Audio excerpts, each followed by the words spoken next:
तुम अपने अब्बू से हलाला कर लो। अम्मी अभी क्या बोल रही है? अब्बू से? वो हमारे पिता है और आप कह रही है कि हम उनके साथ सो जाएं? हाँ तो इसमें बुराई क्या है? तुम मुसलमान तो अपनी औरतों का हलाला करवाते हो, हर बार इस्लाम पर बात आते ही यही कहा जाता है। लेकिन जरा सोचिए, क्या इस्लाम सच में ऐसा कहता है? क्या एक औरत को अपने पहले शौहर से दोबारा निकाह करने के लिए किसी दूसरे मर्द के साथ जिस्मानी ताल्लुक बनाना पड़ता है? बिल्कुल नहीं। और यही सबसे बड़ा झूठ है जो बार बार फैलाया जाता है। तो आइए आज सही इस्लाम समझते हैं। सबसे पहली और अहम बात, हलाला इस्लाम में हराम है और अल्लाह के रसूल सल्लल्लाहु अलैहि वसल्लम ने उस शख्स पर लानत भेजी है जो हलाला करता है और करवाता है।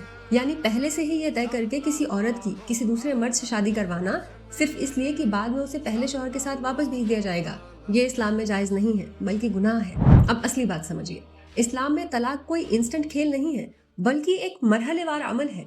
इसमें 3 तलाक की हद बताई गई है। अगर शौहर और बीवी अलग होते हैं तो औरत के लिए 3 महीने या 3 हैज आने तक की इद्दत होती है ताकि वो ज़हनी तौर पर खुद को संभाल सके। अगर इद्दत के दौरान दोनों सुलह करना चाहें तो दोबारा साथ आ सकते हैं, और अगर इद्दत पूरी हो चुकी हो तो आपस में नया निकाह और हक मेहर के साथ फिर से शादी कर सकते हैं। अगर बाद में दूसरी बार तलाक हो जाए तब भी इद्दत के बाद नया निकाह और मेहर देकर दोबारा साथ रह सकते हैं। लेकिन अगर तीसरी बार तलाक हो जाए तो यह आखिरी माना जाता है। अब यहाँ लोग सबसे ज्यादा गलत समझते हैं। मतलब अगर औरत अपनी मर्जी से किसी दूसरे शख्स से नेचुरली निकाह करे, उसके साथ जिंदगी गुजारे और फिर नेचुरल वजह से उसका तलाक हो जाए या उसके दूसरे शौहर की वफात हो जाए तो इद्दत के बाद वो अपने पहले शौहर से अगर चाहे तो निकाह कर सकती है। लेकिन सिर्फ पहले शौहर के पास वापस भेजने के लिए किसी प्लान्ड तरीके से दूसरा निकाह या जिस्मानी ताल्लुक बनाना हराम है। यही झूठा हलाला है जो इस्लाम में बिल्कुल जायज नहीं और इस्लाम का हिस्सा भी नहीं।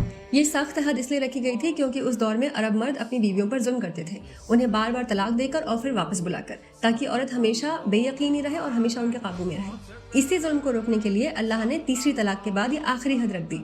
और सच ये है कि तलाक कोई छोटी बात नहीं है, ये आखिरी रास्ता है। इसीलिए पहली और दूसरी बार सुलह की गुंजाइश रखी गई है, लेकिन तीसरी बार इसे फाइनल कर दिया गया है। और सबसे लॉजिकल बात सोचिए, जिस औरत को अल्लाह ने इज्जत, हया और मलिका का दर्जा दिया है, क्या वो उसे ऐसे शर्मसार करने वाले काम का हुक्म देगा? हरगिज़ नहीं। अल्लाह अर्रहमान और अर्रहीम है, वो इंसाफ पसंद है।